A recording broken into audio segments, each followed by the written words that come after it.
Hey everyone, big points for week 12. Food additives, supplements, hidden ingredients, building on this question of danger and risk and uncertainty that we saw the week before. I'm not getting into any details from the two readings we had about sort of the history of regulation and so on. They're there. If you're interested in that stuff, go crazy. It's just not as important as some of the bigger points that I want to highlight. Now, most of you mentioned a couple of these, at least in your responses, but I think it's useful to kind of put them all into one spot here. And sometimes it's good just to know you're on solid ground and hear someone tell you that, yes, that is in fact a very important point that you should take away.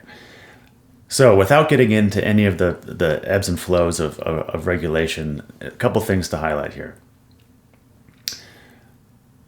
Throughout the reading, especially Nestle, there's a section that kind of mentions there's two approaches to supplements. There's the belief-based and science-based. As I said last time, resist these simple dichotomies. On one hand, these make sense, okay? People believe what they want to believe, right? We've been hearing about this the last week in terms of the election. People believe what they want to believe to be true. Is there fraud? Is there not fraud? We'll see what the evidence shows. For supplements, people want to believe that you can improve your health by taking a pill. People believe that we need certain nutrients and vitamins to survive. Better safe than sorry. A mitigation of risk is another reason people take supplements. There's elements of scientific truth to these, right? We know, it's a fact that we need vitamins and minerals to survive. So if you take a pill to augment what you're getting from your food, if it doesn't hurt you, then it's fine. Some herbs and plants are known to be extremely useful. Ginger, ginseng, zinc, there's all these, we see these on supplements all the time. The reason is these things actually have some effect on the body. This is a fact. They do have medicinal properties. They're not drugs in the same way that we classify them, but they have an effect on the body. They can relieve pain. They can reduce inflammation. They can do lots of different things. There's a reason people take zinc and ginseng and ginger, and we see these as useful things. Garlic, even more of a food, maybe, it doesn't matter. There's a reason we take these things, because they're known to have some kind of efficacy in some way. So it's not totally made up. Whether or not the pill you're taking actually replicates the value of the actual plant substance, and the fact that a particular plant is often combined with others to get an effect that the individual components may not give you, that's a different question. But the fact that there's some things that we know naturally found in nature that can help us and are now in convenient pill form in increasingly large aisle of the grocery store, there is some truth to that. So it's not a question of people are just believing sort of falsehoods, right? There is scientific truth to the fact that some of these things have shown some beneficial effects in some cases. The second thing is science-based. To advocate that we should take a science approach, or that is one of the two main approaches that people use, is a little false, because the average person buying supplements doesn't really know much about science, right?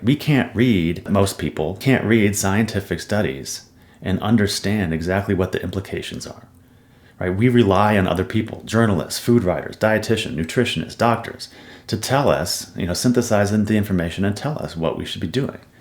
And a lot of people do that, obviously. But there's a lot of biases, there's a lot of moral agendas, there's a lot of assumptions and presumptions that go into how a particular person or even group of people might interpret scientific studies, which they themselves are very hard to interpret. And then when you put them all together and think about the different competing studies and contradictory studies and complementary studies and try to make sense of that and translate that into nutritional advice, very difficult, right? So there isn't any clean sort of science approach that is somehow the truth competing against sort of more belief, faith-based approaches that are based in untruths. So we don't want to sort of label people who buy supplements as either, suckers who just believe whatever they're told or whatever shows up to label, or people who are smart and believe in science. That's not no. One of the questions I posed to you, the main question, is how do we analyze this statement from the Council for Responsible Nutrition? How do we analyze their statement of regulation in light of the class, in light of the readings? What's the goal? What would you say the goal is? A lot of you mentioned a lot of great things. I would summarize almost everything you said into a very short and concise objective, which is to build consumer trust. That's what it's doing. It's trying to give us the impression that there's regulations for safety in place and we follow them. The more interesting question is how. How do they build consumer trust? The CRN makes the regulatory process for everything look simple. It looks safe. And it seems very top down. The government that ostensibly cares about safety has set rules to protect people from evil corporations that don't care about people's health. And now everyone else is following them. The contested nature of so many regulations that's outlined in the readings for this week are not only not explained there, but it's like it doesn't exist. That there is a process in place, a regulatory process in place. This can be very reassuring, okay? But we also have to think about how different regulatory processes can be. And as several of you mentioned, that it's much harder to remove something from the market once it's already available than it is to put it into the market, which might be contrary to what you'd expect if safety was really the preeminent concern. Shouldn't it be harder to start putting things in people's bodies rather than to remove it if there's a real concern? What is the role of science in the CRN statement? We talk about the role of science over and over again in this class. Not surprising it shows up here. Not surprising it's not really discussed in the CRN article, right? It's meant to build trust, consumer trust, right? So questioning the role of science is probably not going to work to that aim. So it's not surprising the role of science is not really addressed at all in the CRN statement. So what is the role of science there? Well, it's a totally objective adjudicator of safety. Science can tell us what's safe. The government decides what's safe. The science shows it is or isn't, or meets those criteria or doesn't, and then it's sold or not sold. Everything is so straightforward, right? And science has the answer. Now, you know it's more complicated, and so does the CRN, obviously. But again, the impression they're giving is that there's very straightforward ways of determining safety, of determining risk, of determining danger. Definitions of terms. I mentioned safety, risk, danger just a second ago. These are all part of the CRN. And there's a very clear arbiter of safety, right, in terms of the regulations, as far as the CRN presents it. Someone or some organization has provided a totally agreed upon definition. Nobody agrees what these things mean. There's just too much variety in like how you define it. Short term, long term, what's a normal amount? These things are all debatable, right? That element of ambiguity or interpretation or decision making not even hinted at in the CRN. If you read that something is regulated, still talking about the sort of the ambiguity of terms here, if you read that something is regulated, you might feel like it's safe. That's the point of regulation, right? That's a logical inference, not necessarily true, but it makes sense. Of course, we've learned how food, drugs, supplements, all regulated differently, right? And this extends to labels, right? The Federal Trade Commission and the Food and Drug Administration supervise different aspects of the product claims. One's responsible for the label, that's the FTC. The other's responsible for the advisements, right? That's the FDA. Are you making a health claim or whatever? It's all in the same label, right? It's the same thing governed by two totally different agencies with two totally different objectives and mandates who really don't talk to each other because it's this hugely complicated bureaucracy. Anyone with the pulse can recognize how this is going to dilute the efficacy of actual regulation. Too many cooks in the kitchen, right? And they're all wearing blindfolds and just running around with knives. Second question I posed, why does nutritional history matter at all? How can it help us understand and process the CRN statement about regulation? Someone commented, there's always going to be new regulations. And that's one of the things history teaches us. There's always going to be new laws, there's going to be new protections, there's going to be new ways of interpreting something, new standards, new science, and so on. Very true, there's always going to be new regulations. It's easy to assume, though, that there's a sense of progress in these new regulations, okay?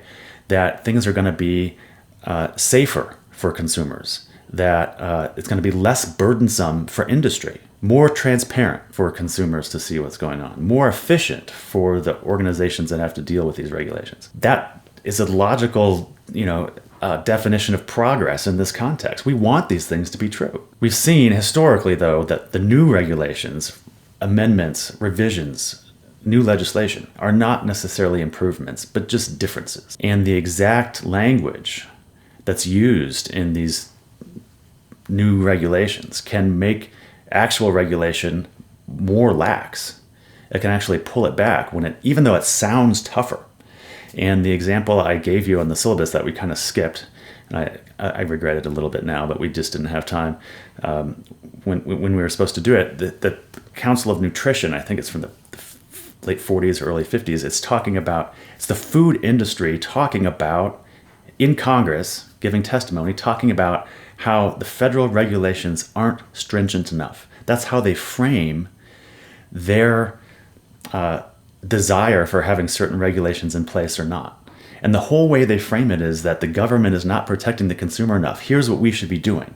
And of course, what they want to do is make it easier for them to put products in the marketplace. But the way they frame it, the rhetoric is genius. Okay? And so when you just read it, even as a casual consumer, you can't not get the impression that they really care about your health. The industry really wants you to be healthy and safe and so on and so forth. And of course, that's true to some extent. But they also want freedom to do what they want with their products, because it's really expensive to do regulation and testing and so on. And do you really want to handcuff the economic industry of creating food products? So bottom line is, history gives us the context to understand the nature of regulatory processes, that the legislation itself, just right now, the current laws, they can't.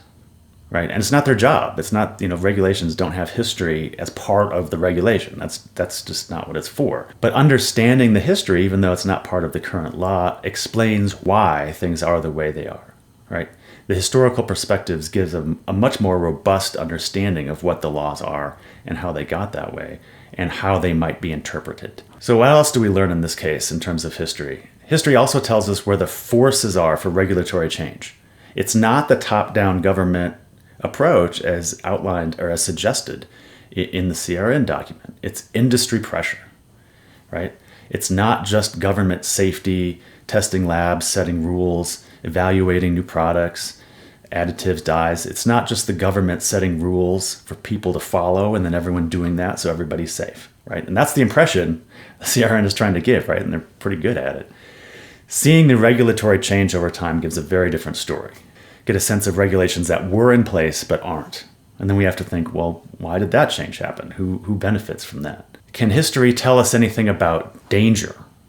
And that's really what the last couple of weeks have been about, right? What is the danger of stuff we eat to our health? We talked a lot about calories and protein and so on, but now we're just the last couple of weeks focused more on sort of this regulatory side of dietary health from a safety perspective. What can history tell us about danger? Can it tell us anything about danger? As one student put it, we have to be sure we aren't taking too many years off our lives. And this is true for sure. And this is one way the CRN document gives us confidence, is it suggests that there is not going to be any, obvious detriment to our health, right? We're not taking years off our life. We're not killing ourselves. We're not eating poison. But one of the things that the history of regulation shows us that maybe the current regulations can't is that when we talk about danger, it's not just about sort of those obvious shortenings of life or illness, but that by ingesting all of these different additives and stabilizers and dyes and biocides, maybe we're just generally suppressing our health. We're lowering the effectiveness of our immune system. We're creating mutations in our body faster, cancer. We're decreasing our vitality. We have low energy, right? Energy is a big thing in the supplement labels, right? If you haven't noticed that, go look in the aisle next time you're at the store. Everything gives you more energy. Everybody needs more energy. Maybe all the stuff we're eating, it's not actually technically dangerous, but maybe it has this kind of subversive effect. Again, I'm not saying it does or doesn't. I mean, we just don't know. But we do know, as I've talked about last week and you read about last week, there's a lot of diseases that we don't understand very well. We know our diets are changing pretty significantly in terms of the amount of processed food that we eat. And processed food is a vague term. Lots of things are processed in lots of ways, but I think you know what I mean. In this case, there's lots of stuff going in our food that we might not know what sort of the long, slow effects of it might be. This is to Carson's point, writing in the 60s, early 60s, about pesticides and herbicides and so on. There's a lot of non-food stuff in our food, and we as consumers make a lot of assumptions about what we don't know because we want to trust the regulations. We want to trust the government. We don't always, right? We're rightfully skeptical of corporations, of government regulations, of industry corruption, of the ambiguities of science. We all kind of know this intellectually, but we want to live in a world where we can trust the labels. We want to live in a world where the government's actually protecting us from danger that other corporations, right, who don't have a moral, ethical responsibility in the same way that individual people do or government does, might not. Okay, I want to go back to my earlier point about the CRN, the purpose of this document, to build consumer trust. Why is history useful? Trust is built over time, right? Everybody you trust, they've earned your trust. Seeing these regulations change over time, as these articles for last week gave us, it's usually not in the interests of consumers. It's not that consumers don't matter. It's not that safety doesn't matter. It's not that health doesn't matter. But we see that the interests are constantly shifting, and the flexibility and freedom is really favoring corporations for the most part. And there's reasons for that, very good reasons for that.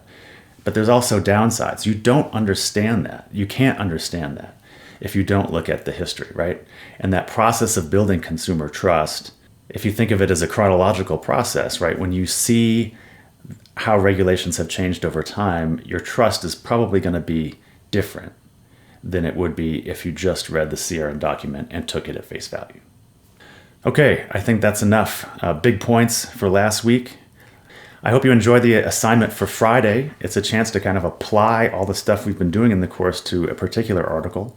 The article's kind of fun. It's kind of interesting. It's really bad in a lot of ways. And so we're reading it, unlike most of the stuff for the class, we're not reading it because it's a helpful way of thinking about dietary advice. It's just part of an exercise in getting us to apply the course material, the topics we've talked about, the way we think about it, the way we talk about it, apply that to critiquing the article. So that's the goal. I hope that's really clear, because if you read the article, you're going to be like, why are we reading this? This is a waste of time. It's part of the exercise, okay? So it's not like Rachel Carson. It's not like Marion Nestle. It's not like the stuff we've been reading to educate us about the history of diet and health. It's really for the purposes of the assignment, okay? This assignment also is really one of the beginning exercises we have over the next couple weeks about synthesizing course stuff and critiquing stuff about diet and health. And that's what we're doing the next couple of weeks as we wind down. We have fewer assignments, fewer readings. Everything is kind of slowing down. We're all tired. That's the natural, flow of the semester, and especially this particular year. So we're just going to be doing less and less and less. And the goal is to kind of review the class and spend a couple of weeks doing that sort of systematically, so that when you have to write your final, you've got the course in your head. You've got everything kind of at your fingertips in terms of the different topics and ideas and readings, because you've been reviewing them over the last couple of weeks. Talk to you soon.